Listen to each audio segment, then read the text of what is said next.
Alright, I just wanted to make a little explanation because I've been trying to work out, well, actually why my prototype doesn't exert any drag, any force, reverse inverse force. Now, this is quite simple actually. Now, as we all know, I brought this up on Wikipedia just to show you quickly. Now, Lenz Law, named after the physicist Emil Lenz, pronounced, anyway I can't pronounce that,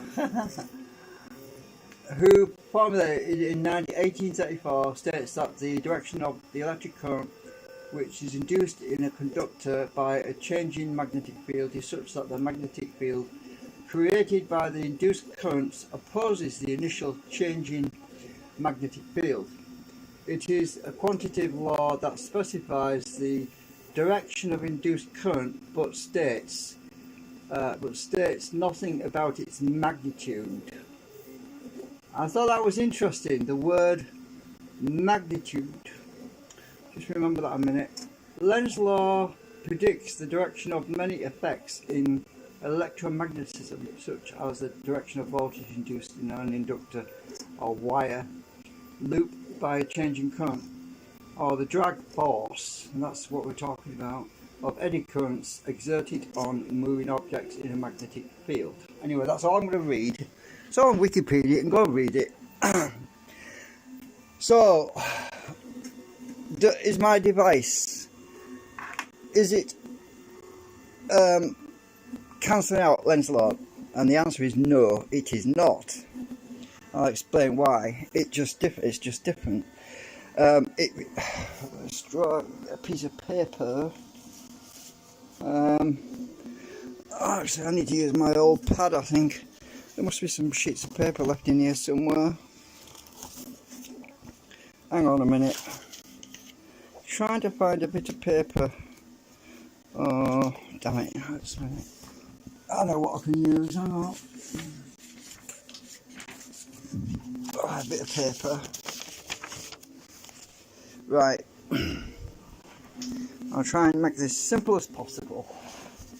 Oh, I found my other. Oh, I'm just going to use this big black one. I think it'll work. Right, there's two forces going on with this. There's two forces that we're talking about here, right? We've got rotational. This is the central hub. This is our rotator, our rotor that's moving around, and the direction.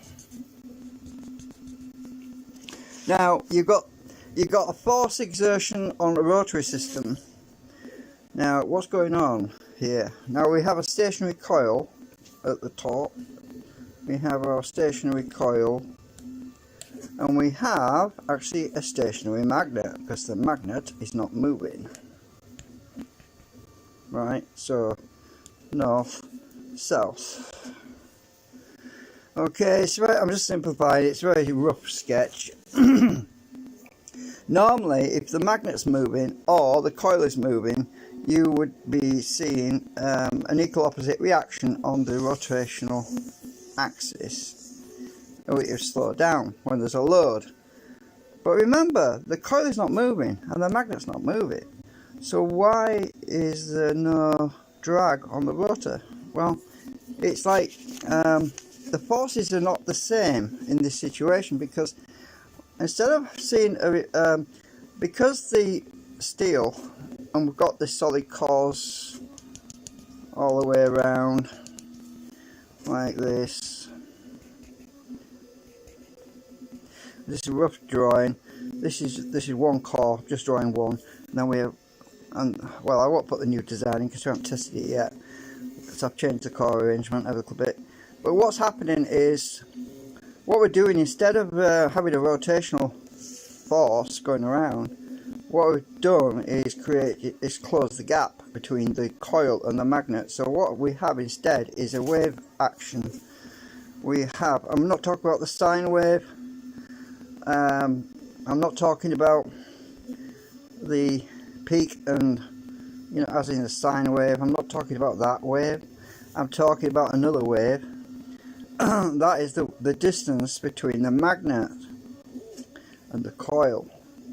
because what's happening instead is the attenuation. I remember me talking about this previously, about attenuation, and in my previous videos. Attenuation is when you basically pass an object between a magnet and a coil, and what we're actually doing is think of it like a wedge. Now, you know what a door wedge is, don't you? A door stopper, or you have a wedge like this, something like that, and this is a wedge, right? And you jam it under the door so the door doesn't move. Well, think about it like this: two wedges back to back. So what we have is, as the steel is entering between the magnet and the coil, what's happening is we have I don't know how to put what the right word is. We have a leveraging effect, whereas the magnetic field is riding up this slope instead, and it's closing the gap. So in actual fact, this will be reversed. So if we talked about this as let me see, draw it the other way around.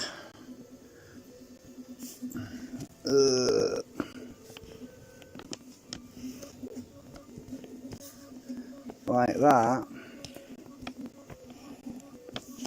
Sorry, not in picture. We think about it like that. Imagine that the steel is filling the gap, right? We have them back to back, you see, basically, like this. And another one over here. So each time the steel passes, so what you have is like a wedge system where the magnetic field is coupled to the coil, and then it fades away instead. It basically weakens as the steel is removed, so we end up with an air gap basically, so we have a gap. So what's happening is right, what's happening is we have the forces are actually, instead of the forces being rotational that way, the forces are from this basically the center axis. They're in this direction, moving outwards, so all the pressure is on the bearing instead of on the actual rotor itself. Do you understand that? So instead of exerting force on the rotary system, we're exerting forces on the bearing, on the central hub. This is why we see a slight amount of slowdown, because what's happening is we're putting extra pressure on the bearing, and it's a friction on the bearing that's slowing us down a little bit. And it's weird because it seems to speed up. I've noticed it slows down a bit, then it speeds up again. And why the hell's that doing?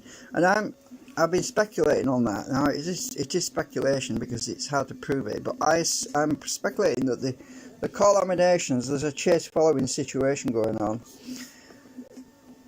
When I say chase following, I mean it takes so long for the steel to actually gain a certain amount of magnetic field on it, and it's in a constant state of altering flux. So when there's no load on it, the steel takes on different properties, and it equalises, because the rotary system's got this steel all the way around. It takes a while for that to catch up, basically, to get magnetised at a certain level, and it equalises. But when you put a load on it, it changes state again, so all the steel has to rebalance and get into phase with itself. So, and when it gets back into phase, it speeds back up again. I think that's the only way I can explain that, because I've noticed it's strange. I couldn't explain it previously, but I was trying to think about it, and that's the only explanation I can come up with. That it's something to do with the magnetic properties of the iron that's in the wheel that is altering its, well, let's say like weight. Let's imagine it as in a weight term. It's changing its weight, its balance, as it's been saturated or oversaturated, whatever. So it has to equalise itself, because all this iron, if one side of the rotary system going around has got more negative flux in it than positive flux, then it's going to exert a small amount of drag on the system. So it's basically rebalancing itself. It's constantly in a state of balancing itself, self-balancing, and that's the only thing I can come up with on that.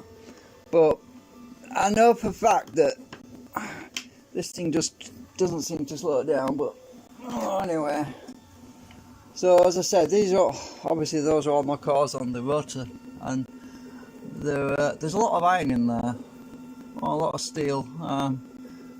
There's going to be a lot more iron in that big drum. So what I've done at the moment, I've acetoned it, and I'm waiting for it to. I'm putting a bag so it'll dry slowly, because the acetone soaks through the bag.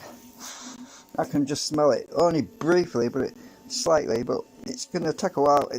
It'll still take 4 days for this to harden enough for me to use it, because I don't want it flying apart on me, because it's not set properly. You know what I mean? But I actually printed one segment to go in it, and it's in the container at the moment. I've acetoned that as well. I'm waiting for that to stabilise. It's probably dry enough to take out actually now. I've sprayed it in, but these don't have to be too perfect, so I've got to put the it stuck to my disc.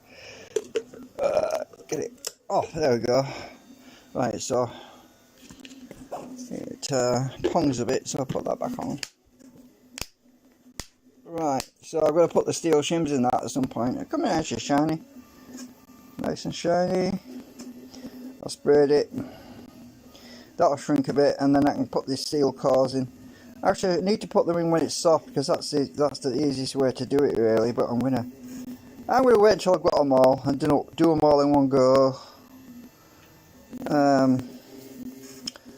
Do them all in one go. I might as well leave it in the container for now, because I don't want it to become dry and brittle. Because when I hammer those the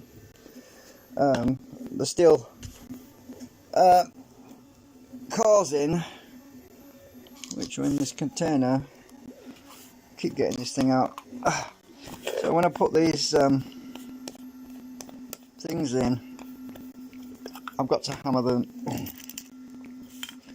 I've got to hammer them in, you see, and I don't want to split the plastic. So if it's kept soft, it will.